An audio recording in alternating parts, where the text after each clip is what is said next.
my particular favorite segment on football on 216. It's Coach's Corner, the chance where we really get into the heads of the minds of development football. I like it because it means that we can start the coaches on the bench and then bring them on in the second half, just like they usually do to the youngsters. But the man that we have today is one that understands and knows youth football so well. His resume spans 11 pages to be precise. Coach Mohamed Bhamjee, involved at the under-13s of Kaizer Chiefs, won the treble last year, went 2 years undefeated. He's a holder of both a CAF B and a CAF A license, and he's also the head of sports at Greenside Primary School.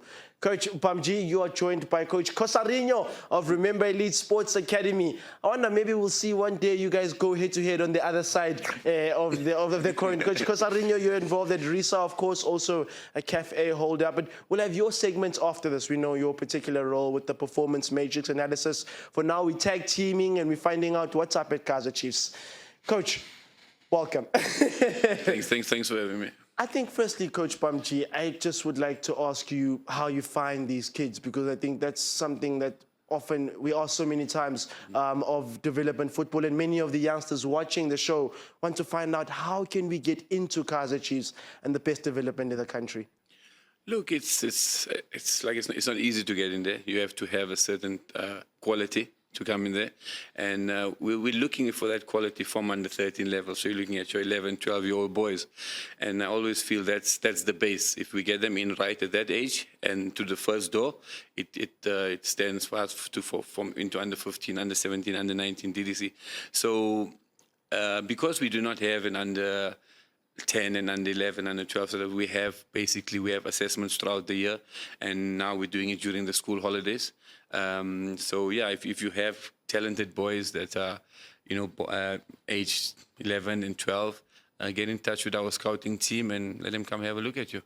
Well, in Europe, the big emphasis at the moment has been on Bayer Leverkusen and Xabi Alonso and what they've been able to do, 49 games unbeaten. I think they have one of the longest winning runs in European club history, right? But you make that sound so easy, right? Because you haven't lost a game since 2022 almost. We have a 38 match-week season plus 17. I mean, you've cracked that Xabi Alonso numbers, right? How, Coach, have you been able to get consistency from 11, 12 and 13-year-olds? Look, I remind them every single day, and I know people might think it's a lie, but we don't put win first. We remind them every day how honored and privileged they are to play for a club like Kaizer Chiefs. I mean, there's millions and thousands and millions of kids who would like to be in their shoes. So when they walk through the gates of the village, they should know how privileged and honored they are to be here and to keep their jersey. So I remind them in the change room when we go, I said, firstly, remember how privileged you are. Secondly, go and give. When you play for Kaizer Chiefs, you cannot give 100%, you cannot give 200%, you have to give 500% commitment. And the reason I say that, because the teams coming to play against you are doubling and they're tripling their efforts. So sometimes that 100 and 200% is not enough. We go for 500% plus. And once we do that and the attitude is right and we realize how privileged and honored we are and we play good football, naturally the result will come. We don't put the result first. Let's cover all the other elements first, and naturally the result will take its place. Sure.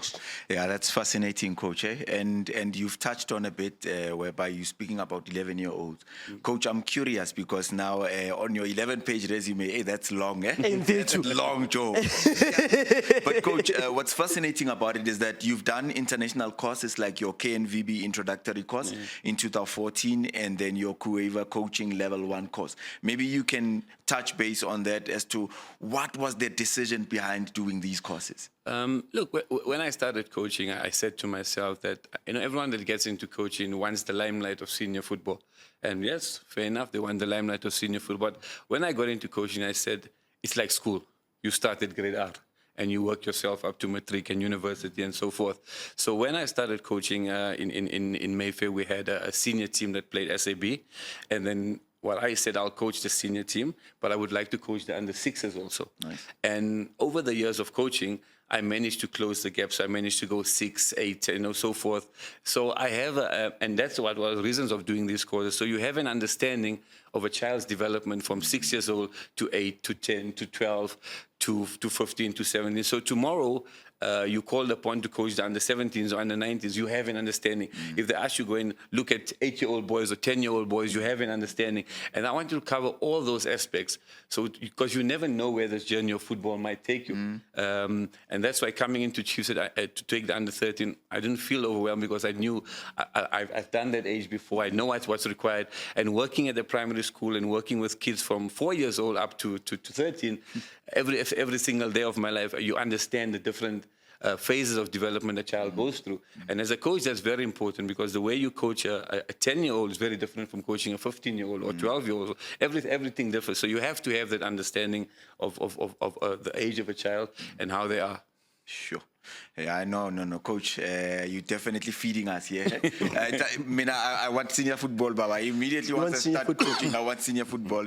Most people will say that. Yeah. Not me, but most people will say that. And Coach, having a background of working with 6-year-olds, is it easy, or do people just look at the limelight and say, no, man, these boys are performing, it's very nice?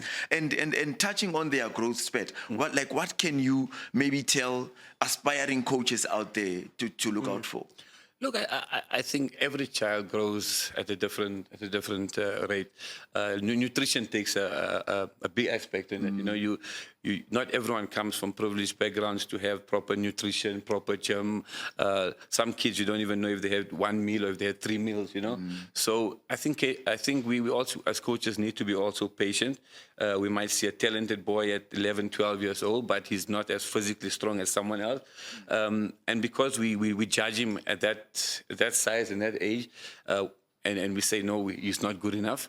And when we look at that boy again at 16, 17, and he's had his growth spurts and he's had the proper nutrition, and we look back and say, oh, we lost the gem. Yeah. You know, so I think when we're making decisions on young players, I think the physical aspect should be the last aspect. I think we should look at the technical aspect first. And one of the biggest aspects we should look at if the child is coachable. I think when a child is coachable, it's fair. Any person who's coachable and easy to teach, you got most likely a chance of improving them. So I think that's something we've got to look at also when we're looking at kids and developing young players. Coach, we have time for one more question. You speak about the youngsters being coachable, right? How? Jeez, I'm losing my train of thought here, Coach. Give me 2 seconds. What advice, rather, would you give to a young 13, 15-year-old watching this show about how to be coachable and how to maximize their potential in that regard? I think a lot of kids that come in, I think you need to first, when I talk about coachable, you need to listen to your coaches. You need to, if your coaches tell you, you know, do A, B, and C, you need to do it. You need to embrace it, and you need to realize when you come in there, your coach is your mother, is your father, is your uncle. You need to listen to him, and whatever the advice they're giving you, go out and try and do it. You know, and be open-minded. You know, you get some kids that the coach will tell them what to do when they go home, or the parent tells them something different, and you have that problem because the coach is saying maybe go to the right, and the parents say, no, you're not a right back, you're a better striker, and things like that. So I think when we talk about coaching, we're just a child that's willing to learn every day and willing to come there with the right attitude, and whatever instructions you give him, he's trying his best to lay those to do what he needs to do. I'm going to pose this question now to both of you, right? Because both of you gentlemen are coaches and develop football, right? Let's speak about diets for the youngsters, right? Because intwana zasekhaya ufuna ukudla ikota, yabo ngifuna ukushaya amagwinya ekseni. How important does that eating aspect become? I mean, the kids want to eat cheeseburgers, right? So how do you regulate that diet aspect? I think it also depends on the background and what the kids have to eat. But nutrition, it plays a massive part in the child's development. If we compare ourselves to Europe, and if you take a 14 or 15-year-old European boy now, and we meet again when we're 18 or 19, you'll see a massive difference in the European child's physical.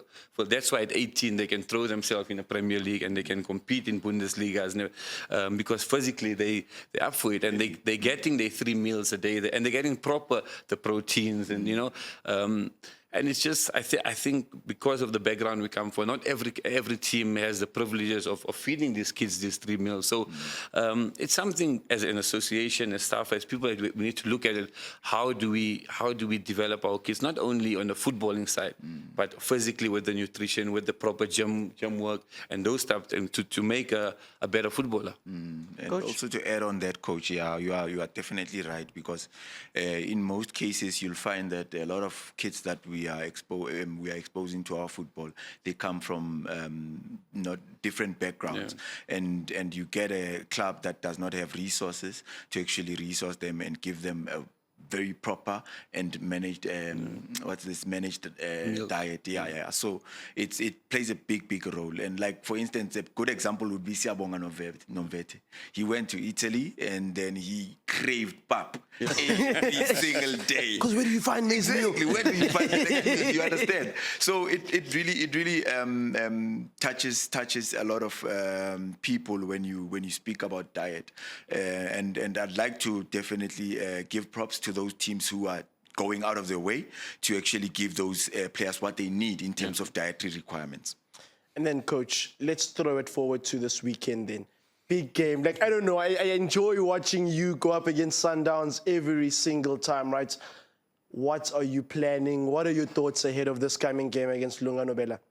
I think football is nowadays it's an open book. With the super sports schools, I think they know how we play. We know how they play. You just go on the app and you can see our last 4 or 5 games. We can see Sundowns' last 4 or 5 games, and they know our key players. We know our key. So it's just on the day, you know, who turns it on and who does their best. But we know when we're playing a team like Sundowns, we're going to get a good quality football match. And you're going to have two teams out there that are going at each other like a boxing match, you know. And at the end of the day, there has to be a winner, there has to be a loser. But I think I think the public are going to be in for an entertaining football match. Yeah. We at Kaizer Chiefs are going to Clapham, not just there to add numbers. We're going to compete, and we're going to try our best to come back with 12 points.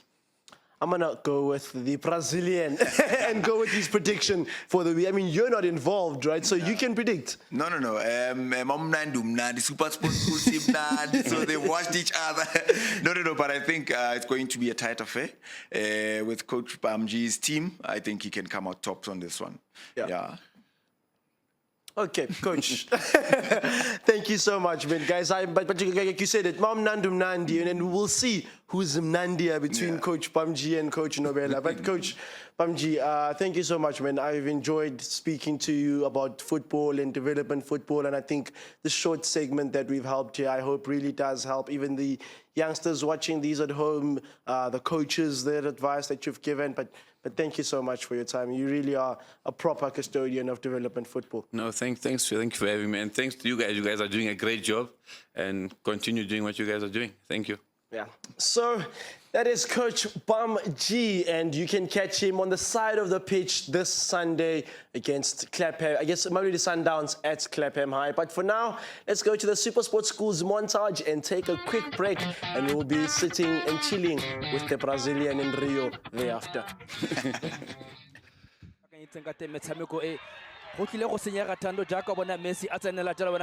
Sermon puts it into Inganate, and Kaizer Chiefs have scored in the final. Once again, they're the ones to draw blood first, and the crowd erupts. Inganate Salewa. Arabone Musimane, we tiva pele tola kontle o batla phata jalo Musimane. Va bola ko morago a bona Sermon Messi a barekisa monna Messi o na le Ibrahim Messi a ba romela ko pele a bona go lekeo hitle go na kotsi Musimane go le ya kotsi go bo gore pa moti ene le monate motshameko yo rokotsa mathi jaka ke bona a tlile go bua jalo le itumeleng kgosigadi ya ga banda ke bua kana ke o rapetse tiro ba tlile go bua fela jalo wena motho etso ba bue gore go diragala eng ba ikutlwa jang jaka bona mo tshwantsho sa gago the perfect Glamour Boys Kaizer Chiefs ke di tshimega tsa 2024 Gauteng Development League top 80 wena motho etso ke monate fela ko Naturena. New blood, new faces, same old celebrations. Kaizer Chiefs win The GDL under 13 top 8 back to back for a second year running. It's their 4th trophy without losing a singular game in almost 18 months.